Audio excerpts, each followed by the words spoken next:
갈라디아서 4장 1절부터 9절이고요. 우리 한 절씩 교독하도록 합시다.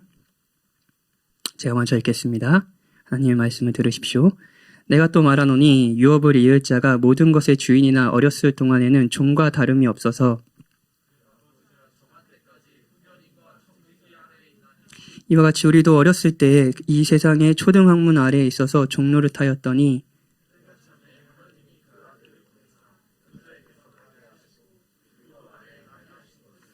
율법 아래에 있는 자들을 속량하시고 우리로 아들의 명분을 얻게 하려 하심이라.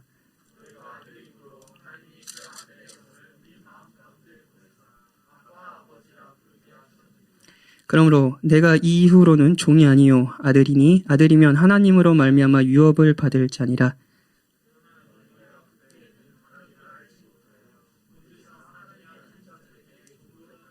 우리 9절 같이 읽읍시다.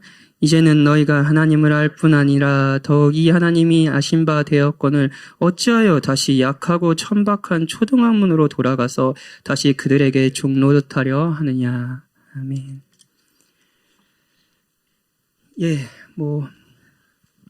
지난 2주의 오후 예배 동안 저는 예수님을 만나서 변한 사람들에 대해서 설교했습니다. 삭개오와 사마리아 여인이었죠. 모호하고 모순적인 정체성을 가지고 있던 삭개오는 자신을 용납해주고 받아주는 죄인 중에 죄인이었던 그 삭개오 집에 내가 오늘 너의 집에 유하겠다라고 하시는 그리스도를 만나고요. 용서받은 죄인이라는 완전히 새로운 정체성이 생겼습니다. 그리고 새로운 삶을 살게 됐죠. 그리고 채워지지 않는 만족을 위해 우상 숭배하던 여인. 그래서 점점 소외되던 여인은요, 그리스도를 만난 후 그분을 통해 하나님을 예배할 때 이로써 만족할 수 있다는 것을 알게 되었습니다. 그리고 자신을 소외하던 사람들에게 달려가 자기가 받은 만족을 소개하고자 했죠. 그리스도를 봤다. 그리스도, 그분께 가자. 라고 이야기하게 됐죠. 그리스도를 만나는 사람들은 누구나 이런 경험을 합니다. 여러분, 근데 문제는요, 이 변화가 한결같지 않다는 거예요. 한결같지 않다는 거예요. 두 번의 설교를 하고 몇몇 분과 귀한 교제를 나누고 저는 설교를 통해서 여러분과 교제 나누는 게 정말 즐겁습니다. 너무 기쁘고요. 힘들었다고 하는 얘기도 좋아요. 그러면서 저도 유익이 되고요. 근데 질문을 또 받았습니다. 근데 제가 제일 많이 고민하게 했던 질문은 이런 거였습니다. 목사님, 저도 사마리아 여인 같은 은혜를 받은 적이 있어요. 그리스도가 나에게 참 만족을 주시는구나. 하나님을 예배할 때 올 수 있는 평안? 그런 것들을 제가 맛본 적도 있습니다. 그런데 항상 그렇지는 않은 것 같아요.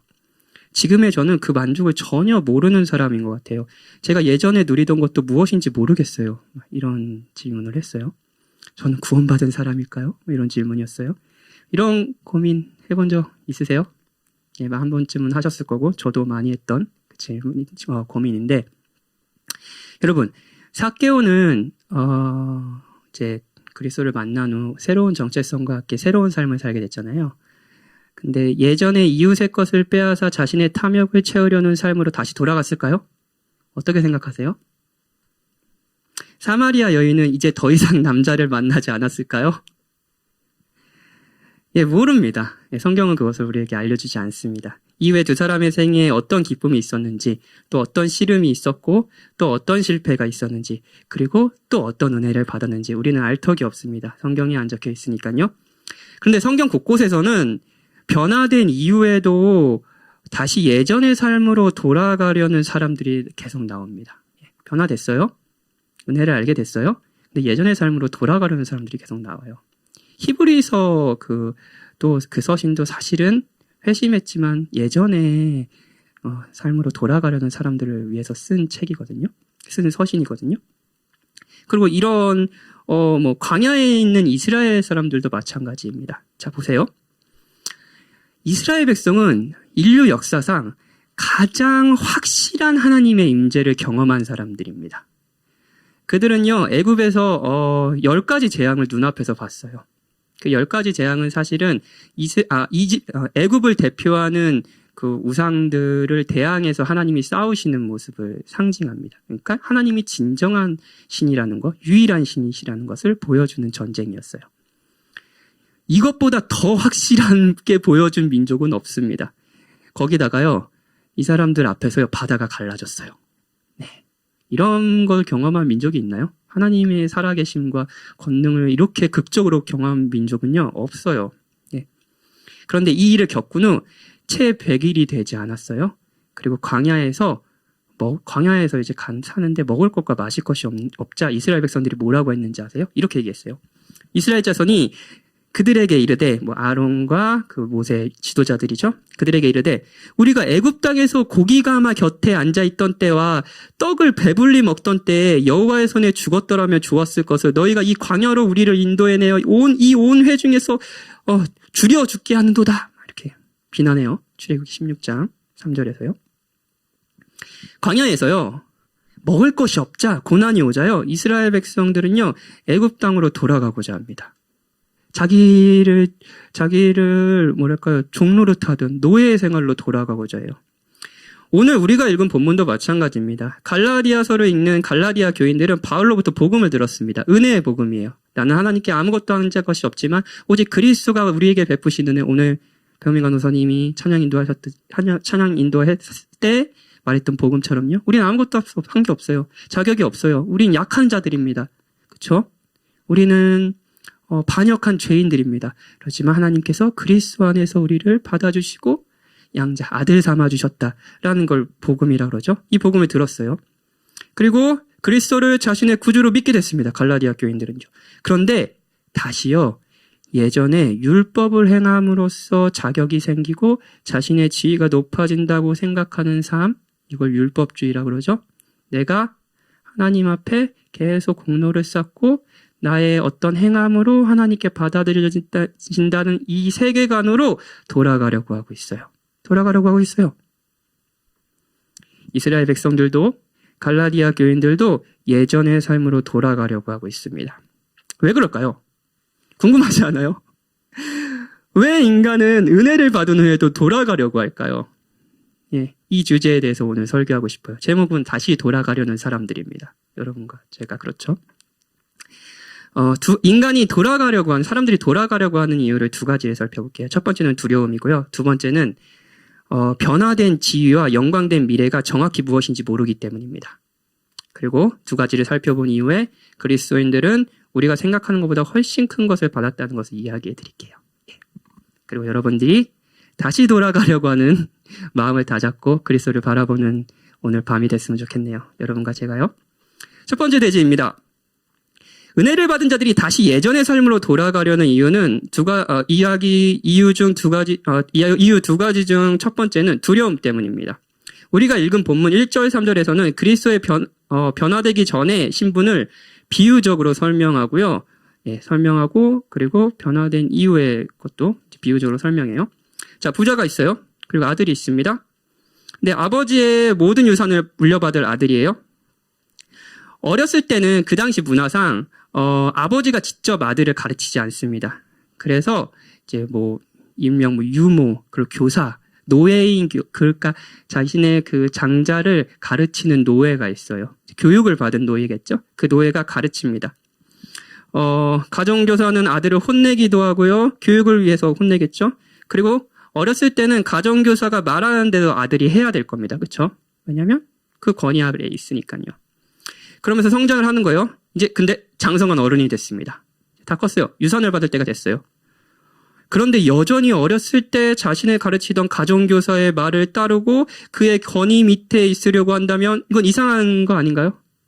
노예잖아요. 종이잖아요. 그렇죠? 바울은 이것이 마치 은혜를 받고 하나님의 백성이 된 자들이 여전히 율법을 행함으로써 하나님께 받아들여진다는 율법주의로 돌아가는 것을 이런 그 당시의 문화로 비유적으로 설명합니다. 은혜를 받은 구원. 우리는 하나님께 죄밖에 지은 것이 없지만 그리스도가 우리를 죄 없다 하시기에 죽으시고 의롭다 하시기에 부활하셨기에 우리는 하나님의 백성, 하나님의 자녀가 된다는 것을 알기 전까지 갈라디아 교인들은 구원이 자신이 율법을 잘 지켜서 하나님께 합당한 모습으로 살아서 주시는 상이라고 생각했습니다. 그러니까 하나님은 어떤 분이시냐면요. 면접관인 거예요. 면접관 앞에 있어요. 그리고 면접관은 뭐예요? 딱 이렇게 후보 1, 2, 3이 있잖아요. 그러면 후보 1, 2, 3이 자신의 경력과 자신이 커리어와 자신의 능력들을 막 얘기하잖아요. 그러면서 그 중에서 가장 이 회사에 적합한 사람을 뽑는 거 아니에요. 마치 신앙생활이 면접관인 하나님 앞에 서 있고 자신의 경력과 자신의 경건함을 하나님께 막 이야기해서 받아들여지는 것이라고 생각했던 게 율법주의였습니다. 그전에 이런 삶을 살았어요. 근데 이제 복음을 알게 됐어요. 변화됐죠? 하나님은 면접관이 아닙니다. 하나님은 아버지이신 거예요. 우리는 자격이 없고 우리는 정말로 낙제점을 받은 사람이지만 이 회사에 일할 사람이 아니지만 하나님이 이 회사의 일원으로 더욱이 이 회사 사장님이 이 회사의 유산을 우리에게 주시려고 우리를 삼아주신 거예요. 자, 변화됐겠죠? 그런데 예전에 자신이 행한 대로 하나님께서 받으신다는 하나님 면접관이다라는 생각으로 돌아가려고 하고 있어요. 왜 그럴까요? 아까 말씀드렸듯이 첫 번째는 두려움 때문입니다. 갈라디아 교인들은 사실 모든 사람들은 자신이 행한 것, 자신이 가지고 있는 것이 곧 자신이 가치라는 것을 인정받는 세상에서 살고 있습니다. 율법주의는 교회만 있는 것이 아닙니다. 사실 세상이 우리 서로를 바라보는 모든 시각, 세계관이 율법주의입니다. 여러분이 서울에 좋은 아파트를 가지고 계시다면 그것이 여러분의 가치라고 이 시대는 말합니다.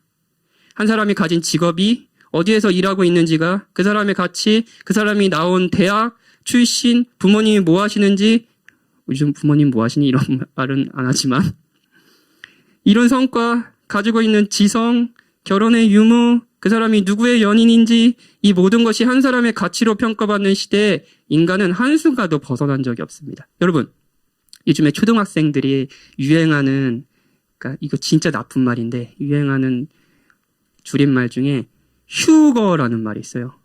휴거가 뭔지 아세요?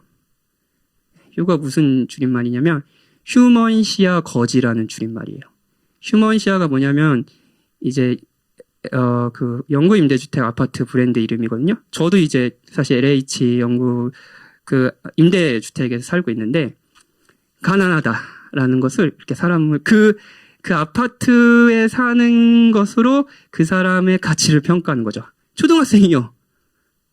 누가 가르쳤을까요? 그 아이들이 누구한테 배웠을까요? 그 아이들을 욕할 수 있습니까? 아니요. 우리가 가르쳤죠. 그리고 이런 시각은 처음 아담이 죄를 지으기 시작했을 때부터 시작됐습니다. 한 사람의 가치, 한 사람이 가진 것, 그 사람이 가진 무엇, 이룬 성과로 그 사람을 보는 것이요. 이거는 죄가 시작된 이후부터 계속 시작됐습니다.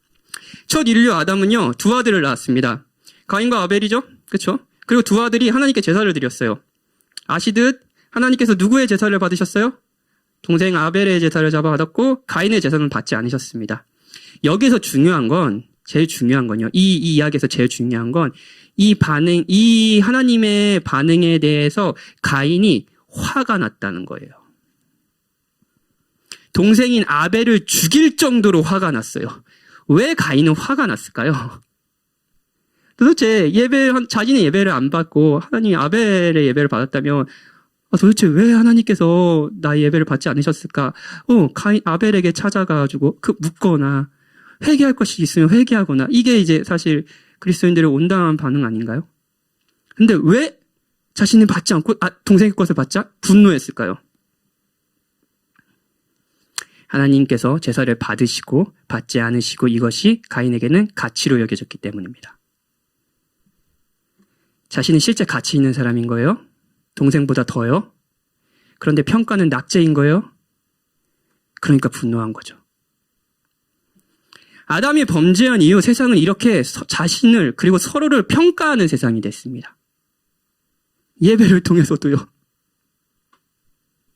우리는 다를까요? 여러분 다릅니까? 이곳에서도 우리는 은밀하게 서로의 가치를 부여합니다. 서로에게요. 얼마나 신앙생활을 오래 했는지, 얼마나 경건한지, 얼마나 목회자들의 설교를 잘 이해하는지 이 모든 것은 중요합니다. 하지만 이 모든 것이 우리의 가치는 아니죠. 얼마나 은혜를 받았는지, 그리고 받은 은혜를 얼마나 수려하게 잘 이야기하는지, 사람들의 관심과 사랑을 받는지, 자격 없는 죄인이라는 것을 얼만큼 잘 깨달았는지, 그것을 얼마나 많이 이야기하는지. 은연중에 우리는 이런 것으로 서로의 가치를 부여하지 않나요? 경건한 사람. 쟤는 좀 하나님 치셔야 될 것 같은데. 언제 치시지? 여기에서 우리는 은혜를 많이 이야기하죠. 그런데 그 사람이 가진 무엇으로, 그 사람이 행한 어떤 행동으로, 경건으로 평가하는 문화는 우리 속에 여전히 남아 있습니다. 이 안에서도요. 자, 여러분 상상해보죠. 자기가 아무것도 없어요. 가난해요. 세상이 보기에는 참 가치 없는 사람인 것 같아요. 율법주의적인 나의 행한 것, 나의 가진 것으로 평가하는 세상에 볼 때는 참 가진 게 없는 것 같은 거예요. 그런데 이곳에서 그리스도가 나의 가치다, 나는 은혜를 받았다 라고 하면서 신앙생활을 하는 건 어떤 사람에게 굉장히 두려운 일일 겁니다. 나는 직업을 구하고 있지만 그리스도가 나의 가치예요 라고 하는 건 두려운 일일 거예요. 난 가난하지만 그분의 부요함 때문에 나는 부요해요 라는 건 두려운 일이에요. 왜냐면요, 여전히 여기에서도 그 사람의 가치를 세상과 같은 방법으로 판단하는 시선들이 있으니까요. 그 시선 때문에 우리는 항상 상처를 받죠. 갈라디아 교회가 복음을 들었을 때 정말 행복했을 겁니다. 그렇죠? 행복했죠. 여러분도 행복하셨잖아요. 행복했을 거예요. 서로를 그리스도 안에서 받아주고 사랑해주는 문화가 생겼을 겁니다. 그런데 그 안에 스물스물 은혜를 작게 만드는 목소리가 생겨나기 시작했습니다. 이런 거예요. 그리스도의 은혜 좋지. 좋아. 자격 없는 자가 은혜를 받아서 하나님의 백성이 된다. 좋아. 맞아. 그런데 할례는 받아야지.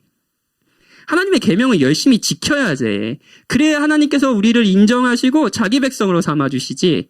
야, 할례를 행하지 않는 너는 불경건한 사람이야. 아직 넌 신자가 덜 된 사람이야. 라는 가르침이 생겨나기 시작했습니다.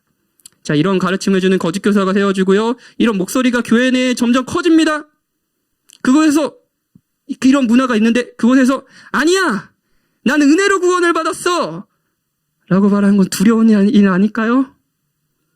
내가 속한 공동체는 직접적이든 은연중이든 나를 가치 없는 인간으로 여기는 것 같고요. 그 안에서 자신은 점점 작은 사람이 되는 것 같고요. 정말로 내가 믿는 복음이 맞는 걸까 의심이 들지 않나요? 두려워집니다. 그리고 어려운 일이 생겨요. 이 교회에서도 무시를 당하는 거예요. 사랑을 하려고 하는데 계속 너무 힘든 거예요. 그러면서 받은 은혜가 점점 작게 느껴지는 거죠. 이게 갈라디아 교인들이 받았던 시험이었습니다. 이스라엘 백성은 실제 애굽에서 고통을 당하고 있었습니다.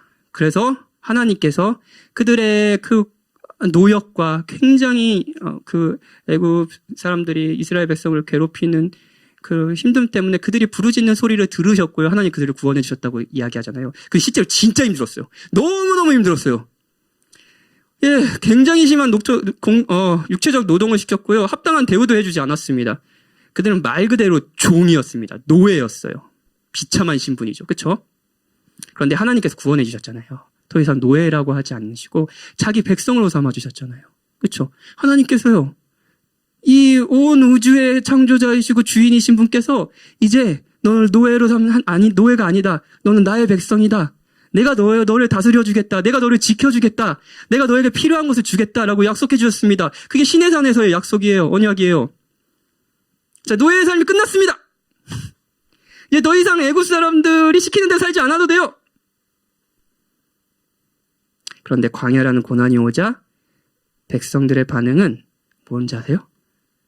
노예의 삶이 좋다. 그곳에서는 떡도 먹었어. 떡 많이 먹었겠어요, 여러분? 노예의 삶이었거든요. 그런데 그 시절을 그리워합니다. 돌아가고자 해요.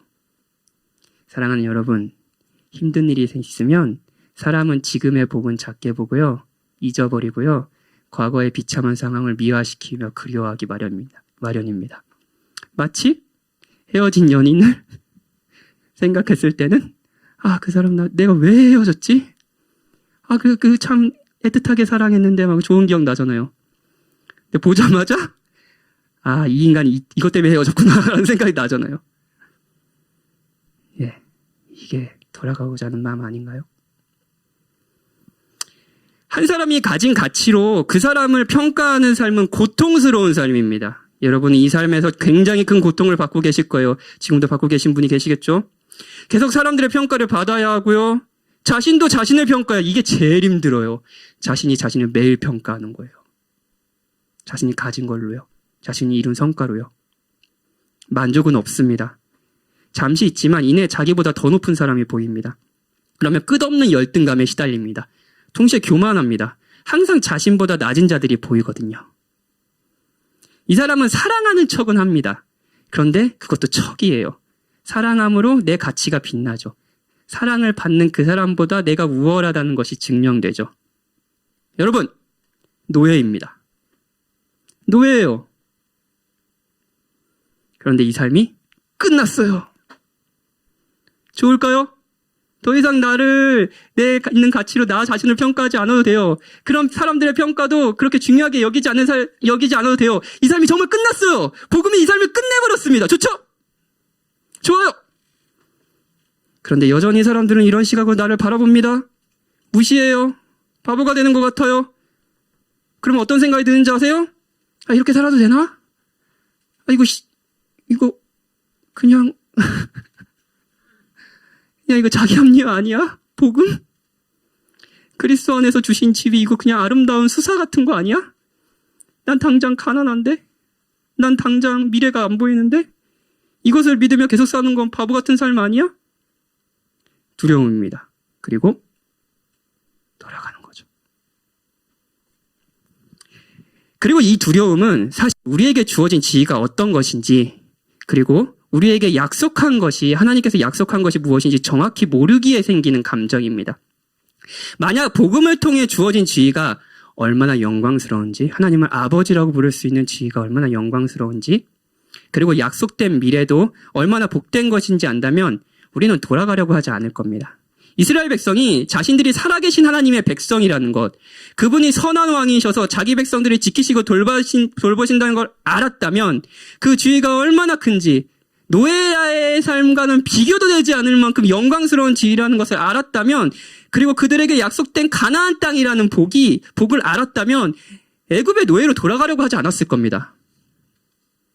그런데 모르겠고 자긴 광야에 있는 거예요. 이스라엘에게 하나님의 백성이 된다는 것은 가나안 땅의 주인이 된다는 것도 둘 다 모두 미지의 영역입니다. 모르는 거예요. 경험한 바도 없어요. 왜냐? 평생 노예로 살았으니까요. 그래서 두려운 거죠. 목사님이 이번 설교 중에 인용하신 입양의 마음이란 책은 입양이라는 주제로 우리가 누구인지, 어떤 사랑을 받았고 받고 있고 받을 것인지에 대해 이야기해주는 책이에요.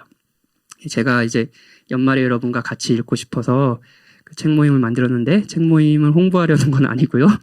진짜 좋은 책이니까 여러분 꼭 한번 읽어보세요. 너무너무 좋습니다. 제가 이번 주에 계속 읽으면서 너무 큰 은혜를 받았어요. 그리고 사실 이 오늘 설교도 그 책의 내용을 이렇게 정리한 것 중에 하나입니다. 여러분 꼭 읽어보세요. 그리고 수요일 날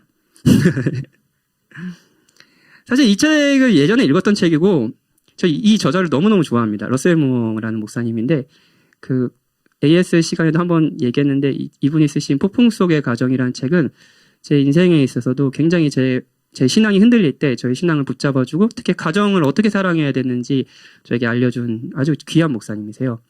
입양의 마음도 너무너무 탁월하고 좀 좋은 책이에요. 입양하고 관심이 없으신 분도 꼭 한번 읽어보세요. 이제 러셀 무어 목사님은 실제로 미국인이신데 러시아의 고아원에서 2아이를 입양한 분이세요. 러시아 아이들 2명을. 러시아에 이제 입양하러 러시아에 한 번도 가시지 않은 그 미지의 땅에, 그 러시아에도 또 시골에 있는 고아원이라고 그러더라고요. 그 고아원을 묘사하는데, 처음 그곳에 간 날 악취와 불결함 때문에 막 계속 구역질이 날 정도로 토할 것 같았다 그러더라고요. 특히 어둠 속에 있는 아기 침대에 아들이 될 2 아기가 자기가 싼 배설물 있잖아요. 그 속에 막 누워 있는 거예요. 아무도 갈아주지 않으니까. 그 속에 아기가 뒹굴고 있는 거예요. 구하원에 뭐 여러 문제가 위생적 뭐 여러 가지 문제가 있었는데 가장 오싹한 것 중에 하나는 이제 목사님이 얘기하시길 으스스한 침묵이었대요. 거기에 수백 명의 뭐 100여 명의 아이들이 있을 거 아니에요. 어린 아기들이. 그러면 여러분 상상해 보세요. 아기들이 1살짜리 아이들이 한 여기 30명 있다고 생각해보세요. 여기가 어떻게 되겠어요? 뭐 여기 지옥은 아니고 예. 하여튼 뭐 아수라장이 될 거 아니에요. 막 울고 떼쓰고 막 그럴 거 아니에요. 근데 거기가 도서관만큼 국회 도서관만큼 조용했대요. 왜 그런지 아세요? 아이들은 울지 않는 거예요. 왜냐하면 울어봐야 아무도 대꾸하지 않으니까 울음을 그친 거죠. 인간성이 진짜 말살된 현장 아닌가요? 이 고아원이요? 그런데 목사님 부부가 이 고아원에서 이 지옥, 한편으로 지옥과 같은 그런 뭐랄까요?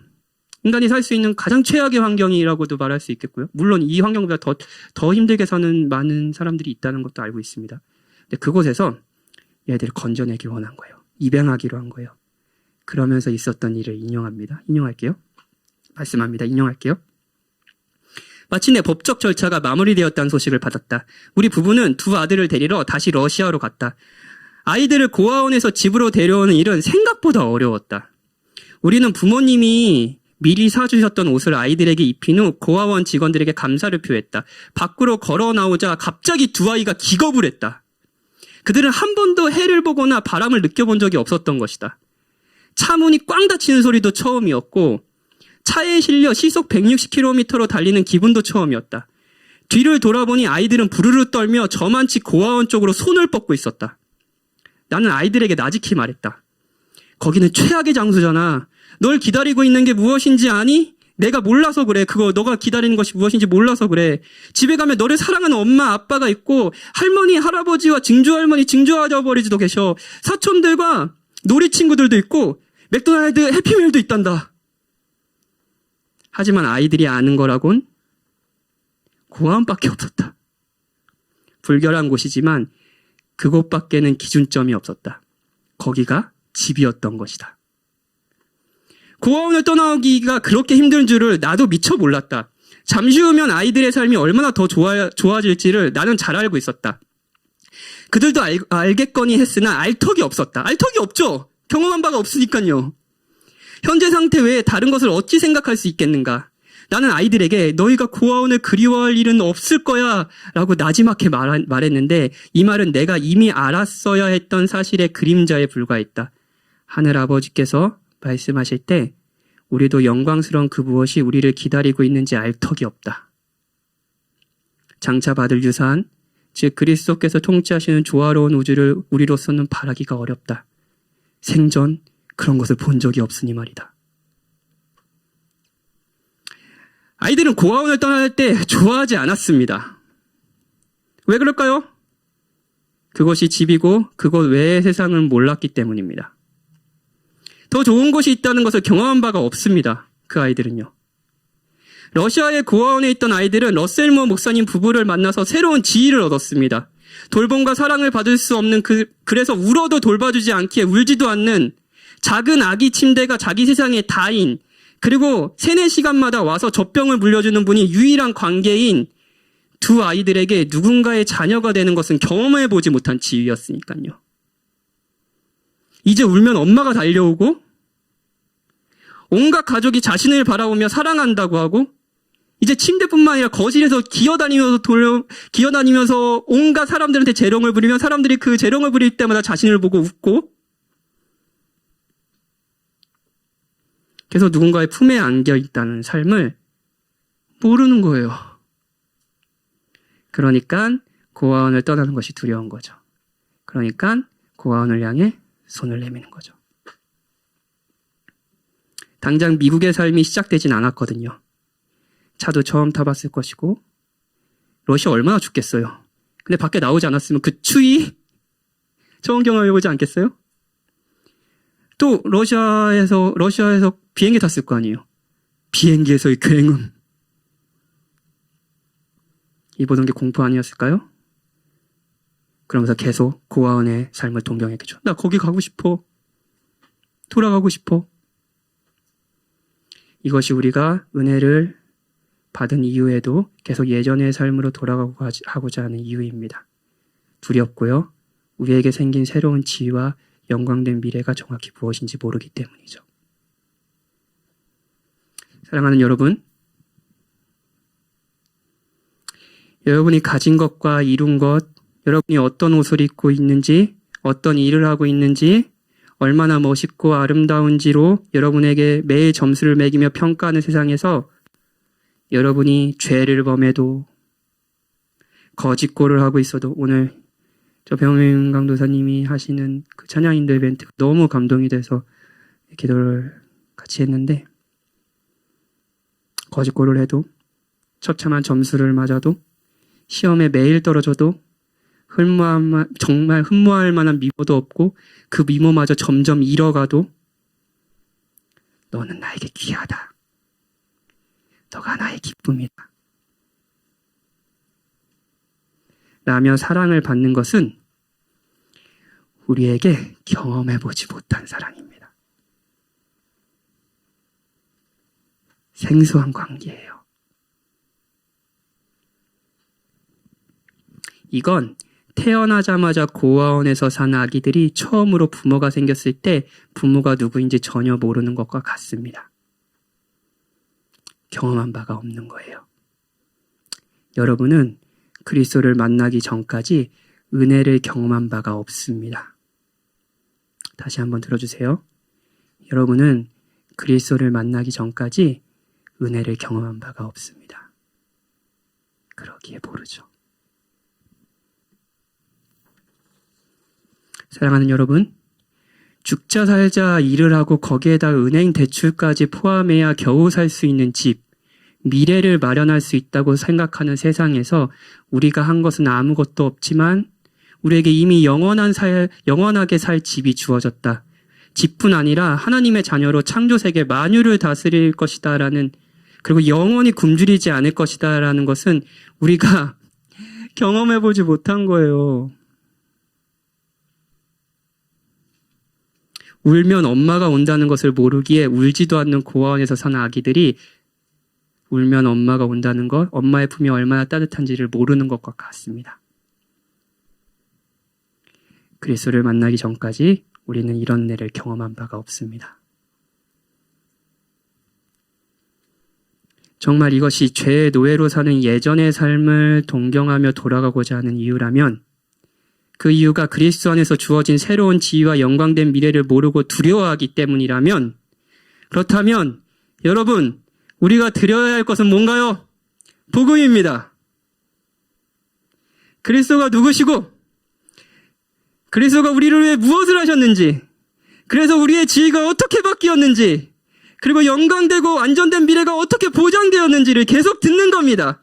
바울도 바로 본문에서 그 일을 하고 있어요. 4절부터요. 때가 참에 하나님이 그 아들을 보내사 여자에게서 나게 하시고 율법 아래에서 나게 하신 것은 율법 아래에 있는 자들을 속량하시고 우리로 아들의 명분을 얻게 하려 하심이라. 너희가 아들이므로 하나님이 그 아들의 영을 우리 마음 가운데 보내사 아빠 아버지라 부르게 하셨느니라. 그러므로 내가 이후에는 종이 아니요 아들이요 아들이며 하나님으로 말미암아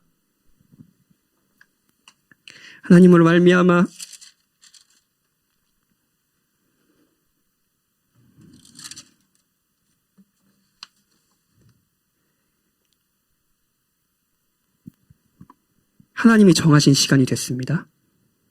하나님께서 자신의 아들을 보내셨습니다. 그 아들은 여자에게서 나게 하셨습니다. 이는 하나님이신 그 아들을 한편으로 우리와 같은 완전한 인간이 되시게 했다는 것을 의미합니다. 그분이 우리의 대표가 되셨습니다. 진짜 우리와 같은 인간이 되셨어요. 여자에게서 나셨다는 것이 그런 의미예요. 뿐만 아닙니다. 그 아들이 율법 아래 나게 하셨습니다. 모든 의로움의 주인, 그래서 율법의 주인, 유일한 그 율법을 정하신 입법자이신 하나님께서 그 율법을 지켜야 하는 사람이 되셨습니다. 왜 그러셨나요? 율법 아래에 있는 자들을 속량하기 위함입니다. 속량은 노예의 값을 주고 노예에게 노예에게 아니고요. 값을 지불하고 노예를 산다라는 경제적인 용어였습니다. 그 당시. 그러니까 하나님께서 값을 지불하시고요. 우리를 사신 거예요.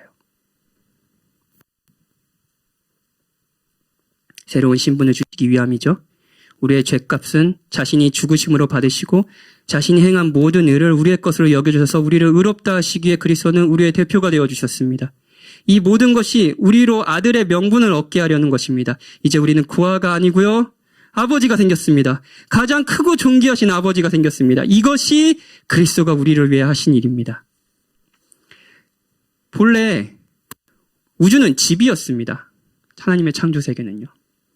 하나님의 형상대로 지음받은 사람들이 아버지 밑에서 다스리고 섬기는 곳이었어요. 전부 우리의 것이었습니다. 그런데 에덴 동산에서 벌어진 태초의 반역 때문에 우주는 거대한 고아원이 되어버렸습니다. 상속자들은 자기 욕심으로 인해 쫓겨났고요. 무엇보다도 아버지를 잃었습니다. 그것은 울부짖으나 반응하지 않는 세상인 것처럼 되어버렸고요. 온갖 오물을 뒤집어 쓰고 살아야 되는 곳, 작은 침대가 세상의 다인 곳, 사람들은 많지만 정작 관계는 없는 외로운 곳이 되어버렸습니다. 지금은 온 우주가 고아원입니다. 하지만 그리스도가 오셨습니다. 그분이 하신 일이 뭔가요? 우리가 아직 고아였을 때 그리스도는 우리 대신 고아가 되셨습니다. 아들이심에도 우리가 죄인이어서 받아야 할 수치와 처참한 죽음을 받으셨습니다.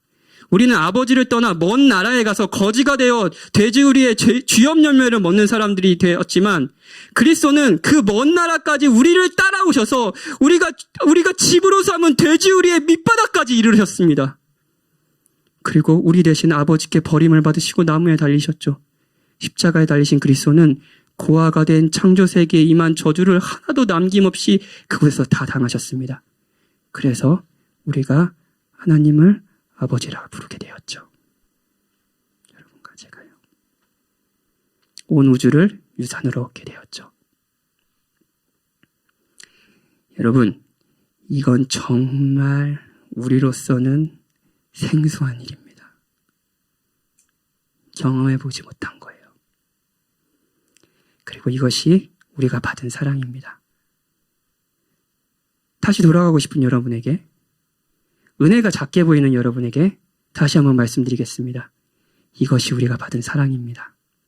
이것이 여러분의 지위고 여러분의 영광스러운 미래입니다. 사랑하는 여러분, 다시 종의 신분으로 돌아가지 마십시오. 설교를 마치면서 러셀 모 목사님의 글을 인용하고 같이 기도하려고 해요. 저 이 부분도 좀 감동이더라고요. 제가 원래 좀 감정적인 사람이잖아요. 러시아의 그 고아원에 다시 한번 가고 싶다. 한 번 더 가고 싶다. 아이들을 데리고요. 아이들이 12살이나 14살쯤 되면 함께 다녀올 계획이다. 자신들이 살던 곳을 직접 보고 느꼈으면 좋겠다. 그들이 그것을 어떻게 생각할지 상상이 되지 않는다. 어쩌면 나만큼 러시아 음식에 질색하며 슬쩍 빠져나와서 모스크바에 있는 맥도날드로 갈 기회만 노릴지도 모르겠다. 고아원에 삐덕거리는 계단을 올라가 공포영화의 한 장면을 떠올릴 법한 문을 들어서면 아이들의 눈이 휘둥그레질 것이다. 안에 들어가서 버림받은 꼬마들이 방문 틈새를 쳐다보는 모습을 보면 예전의 나처럼 그들도 맥이 쭉 빠질 것이다. 자신들이 태어난 밤의 상황을 머릿속에 떠올릴지도 모른다. 아이들이 고아원을 어떻게 생각할지 다 알 수는 없지만 이것만은 확실하다. 그것을 집이라 부르지는 않을 것이다. 고아원에 정말 다시 가고 싶다. 그리고 그것을 다시 떠나고 싶다. 어쩌면 벤저민과 티머시 두 아들이에요. 티머시와 나는 떠나기 전에 고아원 앞에서 사진을 찍고 우리 집 벽에 걸어둘지도 모른다. 뒷좌석을 돌아볼 때 이번에는 고아원 쪽으로 뻗은 손이 없기를 바란다. 두 청소년이 선글라스를 끼고 앞쪽을 보며 햇살을 향해 씩 웃었으면 좋겠다. 나도 백밀러의 고아원이 보일 때 똑같이 그렇게 하기를 기도할 뿐이다. 고아원은 여러분의 집이 아닙니다. 이제 여러분에게 아버지가 계십니다. 같이 기도합시다.